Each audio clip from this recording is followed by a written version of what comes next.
ጳጳስም ይናገረው መነኩሴም ይናገረው አስረግጬ ነው የምነግራችሁ። ማንንም ቢናገረው ምን ለውጧል?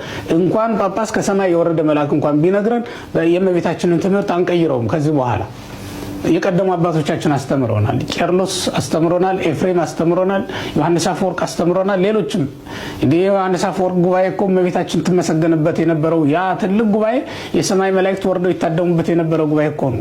አባ ማርዳኒ እንዳያቸው 12 መላእክት በዮሐንስ አፈወርቅ ጉባኤ ላይ ለመገኘት የወርቅ ማዕጠንታቸውን ይዘው ሲመጡ አይቷቸው ነበር ይላል። የሰማይ መላእክት ሳይቀር ይታደሙበት በነበረው ጉባኤ ላይ ትመሰገን ነበር እመቤታችን ቅድስት ድንግል ማርያም።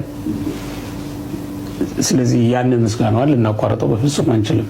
እኛ የዮሐንስ አፈወርቅ ልጆች ነን። እኛ የቅዱስ ቄርሎስ፣ የቅዱስ ያሬድ፣ የአባ ጊዮርጊስ ዘጋስጫ ልጆች ነን። እኛ ከዛ የተለየ ምንም አይነት ሐሳብ ምንም አይነት እምነት አይመጣም። አትደንግጡ እግዚአብሔር ቤተሰቦች፣ ይሄ ይሆን ዘንድ ያለው ነው።